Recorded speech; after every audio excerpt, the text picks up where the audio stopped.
ಹೆದರಿಕೆ ಇಲ್ಲ. 100,000 ಸರಿ ಹೇಳ್ತೀನಿ, ಕೋರ್ಟ್ ಮುಂದೆನೂ ಹೇಳ್ತೀನಿ ನಾನೇನು ಹೇಳಿದ್ದೀನಿ ಅನ್ನೋದನ್ನು. ನನ್ನ ಜೀವನದಲ್ಲಿ ಮುಂದಿಟ್ಟು ಹೆಜ್ಜೆಯನ್ನು ಹಿಂದಿಟ್ಟು ನನ್ನ ಜೀವನದಲ್ಲೇ ಅಭ್ಯಾಸ ಇಲ್ಲ. ಮತ್ತು ಒಬ್ಬ ವ್ಯಕ್ತಿ ಬಗ್ಗೆ ಹೇಳಿರೋದು, ಒಬ್ಬ ವ್ಯಕ್ತಿ ಮುಲ್ಲಾ ಅಂತ ಹೇಳಿರೋದು. ಯಾವ ಮುಲ್ಲಾ? ದೆಹಲಿನಲ್ಲಿ ನೀಟ್ ಚಳುವಳಿಯ ಸಂದರ್ಭದಲ್ಲಿ ಪೆಟ್ರೋಲ್ ಟ್ಯಾಂಕಿಗೆ ಬೆಂಕಿ ಹಾಕ್ತಿರೋ ಮುಲ್ಲಾ. ಅವನನ್ನು ಸಮರ್ಥನೆ ಮಾಡೋಕ್ಕೆ ಯಾರ್ಯಾರು ಬರ್ತಾರೆ ಅವರೆಲ್ಲರೂ ಪಾಪಿಗಳು, ಅಧರ್ಮಿಗಳು. ಹೌದು, ನಿಮಗೆ ನೀಟ್ ಪರೀಕ್ಷೆಗೆ ಸಂಬಂಧಿಸಿದಂಥ ಚಳುವಳಿಯಲ್ಲಿ ಅಂತಲೇ ನನಗಿರೋ ಮಾಹಿತಿ. ಒಂದು, ನಾನು ಆ ಮುಲ್ಲಾನ ಕುರಿತೇ ಮಾತಾಡಿದ್ದೀನಿ. ಎರಡನೇದು, ನಮ್ಮ ಸೈನಿಕರಿಗೆ ಏನಂದಿದ್ದಾರೆ ಅಂತ ವಿಡಿಯೋ ತೋರಿಸ್ಬೇಕಾ?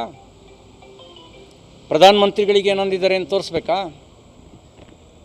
ಅವೆಲ್ಲವೂ ನನ್ನ ಹತ್ರ ಇದೆ. ನಾಳೆ ನಂದು ಪೂರ್ವಯೋಜಿತವಾಗಿರ್ತಕ್ಕಂಥ ಬರಗಾಲ ಪೀಡಿತ ಪ್ರದೇಶಗಳಿಗೆ ರೈತರ ಜೊತೆ ಸಂವಾದ ಮಾಡಲಿಕ್ಕೆ ಬರಗಾಲ ಪೀಡಿತ ಪ್ರದೇಶಗಳಿಗೆ ಹೋಗ್ತಾಯಿದ್ದೀನಿ. ಆ ಬರಗಾಲ ಪೀಡಿತ ಪ್ರದೇಶಗಳನ್ನೆಲ್ಲ ಮುಗಿಸ್ಕೊಂಡು ಆಮೇಲೆ ವಿಚಾರ ಮಾಡ್ತೀವಿ. ಮತ್ತು ಸಾರ್ವಜನಿಕ ಜೀವನದಲ್ಲಿ ಇದ್ದವರೇನು ಕದ್ದು ಓಡೋಗೋರಲ್ಲ. ಭ್ರಷ್ಟಾಚಾರಕ್ಕೆ ಜೈಲಿಗೆ ಹೋಗಿ ಬಂದವರೇ ಮೆರವಣಿಗೆ ಮಾಡ್ಕೋತಾರೆ. ನಾವು ಇವೆಲ್ಲ ಇಟ್ಕೊಂಡು ಹೋರಾಟ ಮಾಡೋರಿಗೆ ನಮಗೇನು ಹೆದರಿಕೆ?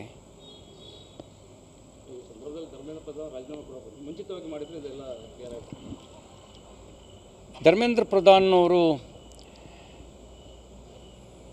ವಿಷಯ ಗೊತ್ತಾಗ್ತಿದ್ದಂಗೆ NTA ಮೂಲಕ, NTA ಒಂದು ಅಥಾರಿಟಿ, NTA ಮೂಲಕ ಎಕ್ಸಾಮಿನೇಷನ್ ಮಾಡ್ತಿದ್ರು. ಪ್ರಶ್ನೆ ಪತ್ರಿಕೆ ಸೋರಿಕೆಯಾದ ಮಾಹಿತಿ ಗೊತ್ತಾದ ತಕ್ಷಣ CBI ಕೇಸ್ ಕೊಟ್ಟರು. 13 ಜನರನ್ನು ಅರೆಸ್ಟ್ ಮಾಡಿದ್ರು.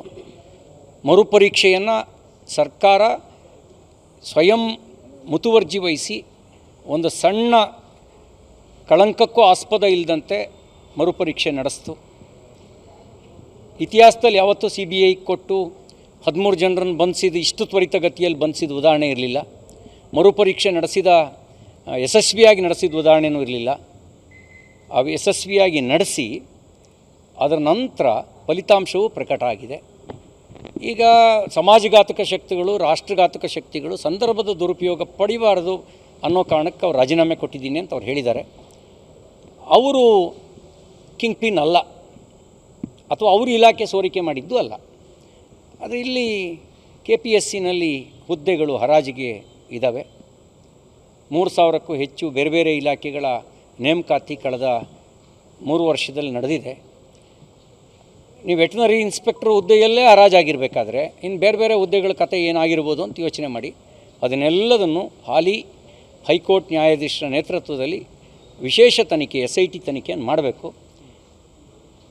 ಅಲ್ಲಿ ಹೇಗೆ 13 ಜನರನ್ನು ಹೆಡೆಮುರಿಗೆ ಕಟ್ಟಿ ಅವ್ಯವಹಾರದ ಯೋಚನೆಯೂ ಮುಂದಿನ ದಿನಗಳಲ್ಲಿ ಮಾಡಬಾರ್ದು ಅಂತ ಒಂದು ಸುಧಾರಣೆ ಕೈ ಹಾಕಿದೆಯೋ ಸರ್ಕಾರ, ಅದೇ ರೀತಿ ಇಲ್ಲೂ ಕೂಡ ಭ್ರಷ್ಟರನ್ನು ಹೆಡೆಮುರಿಗೆ ಕಟ್ಟಿ ಸುಧಾರಣೆ ಕೈ ಹಾಕಬೇಕು.